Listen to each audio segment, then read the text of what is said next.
Could I interest you in a warm burrito? Sorry, let me try that again. Could I interest you in a surrealist turn-based RPG with a stop-motion aesthetic? I say this because really I don't think I have any other description that would capture the mind-melting insanity you're seeing on the screen right now. Alright, let's do this. Welcome to Strig's Game Café, everyone. Have a cup of Hylics. A few moons ago, I was doing something no mortal should do if they wish to preserve their sanity. I was scrolling through my Steam backlog. While looking at the myriad of names for games I never finished or never started, I found one I had purchased back in my college days, Hylics. In case you skipped the intro, Hylics is a surrealist turn-based RPG. Or, as one post from its creator reads, Hylics is a recreational program with light JRPG elements, features advanced graphics, RPG battles, overuse of random text generation, and roughly 2 hours of content.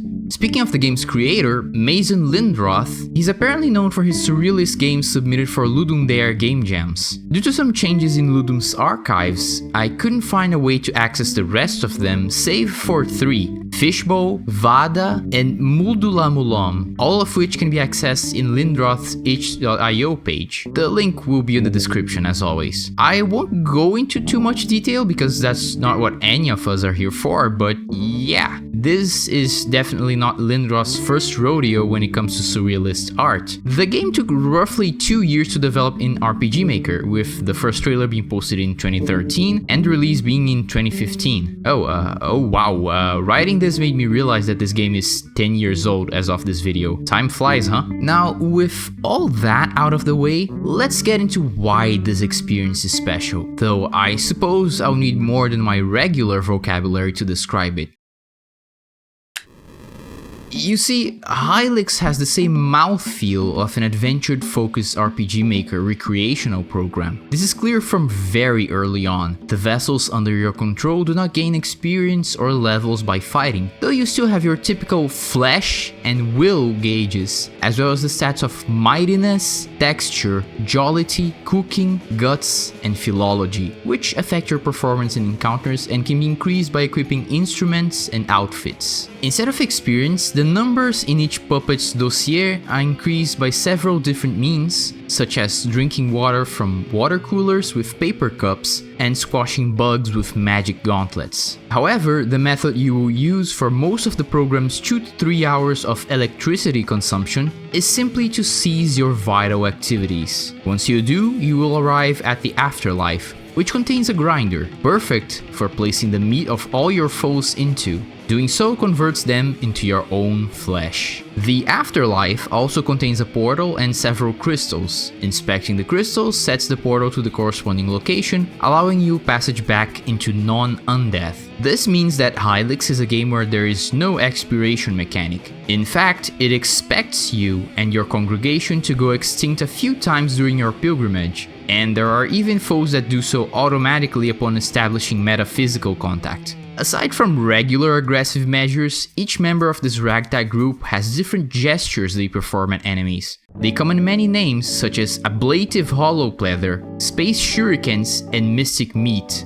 Their effects also vary wildly, from self-healing to shooting everyone from ailments, and even temporarily changing everyone's body shape and countenance. Each integrant of the cast has 1 or 2 gestures only they can make, but most of them can be actually learned by all vessels by watching one of the many television screens scattered across the world, which presumably project signals directly into their glands.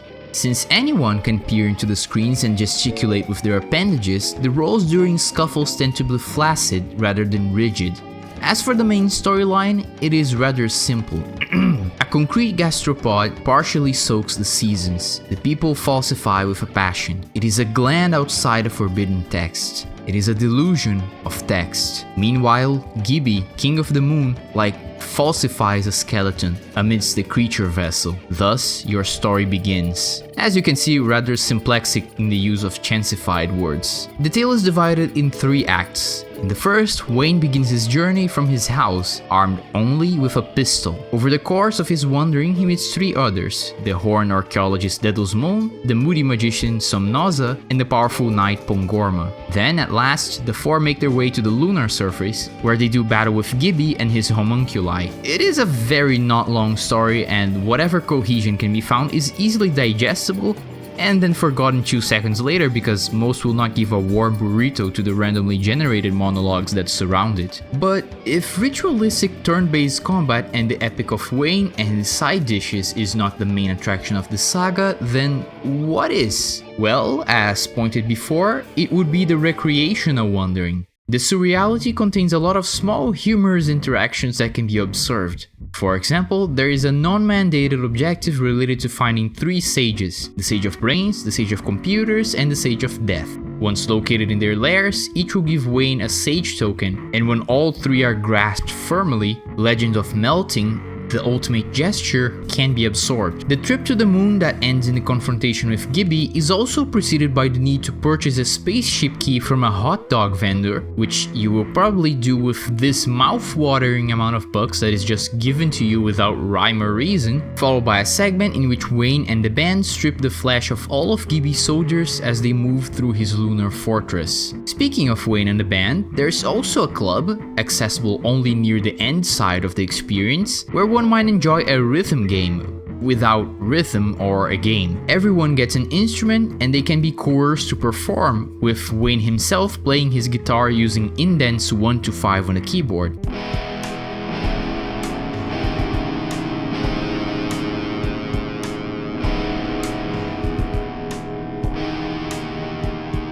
There are many other such cases, like the making of sand castles in the beaches of the afterlife, the horse that can be equipped as an outfit after being fed.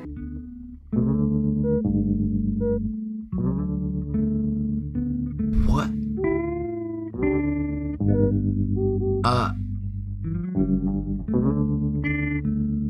Okay, so the horse goes into your inventory.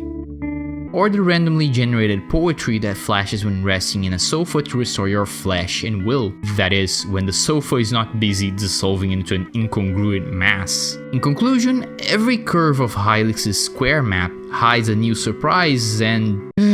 Alright, I think it's time I went back to speaking normally now. Hylics is a game you play for the aesthetics, really. It draws you in with the stop-motion style sprites and the bizarre music and makes you stay for the weird stuff that happens, like microwaving frozen burritos, gaining experience and leveling up only after the final boss, fighting enemies while a parking lot is displayed in the background for some reason, meeting whatever this is, and much more. It doesn't try to explain itself at all, nor does it take itself too seriously, and more than once I had to use my instincts and scratch my head trying to understand what my objective was. Really reminds me of some old adventure games where the puzzles require cartoon logic sometimes. And yet, it was one hell of a time for me. The visuals are really unique, and if I'm being honest, they're immediately a standout point compared to the art direction shared by most other RPG Maker games. Plus, the silliness of it all just had me smiling ear to ear at points. Strange as it may sound, the fact that this game was so weird and unique is precisely why someone would play it. Use the surreal as a palate cleanser for the real, if you will.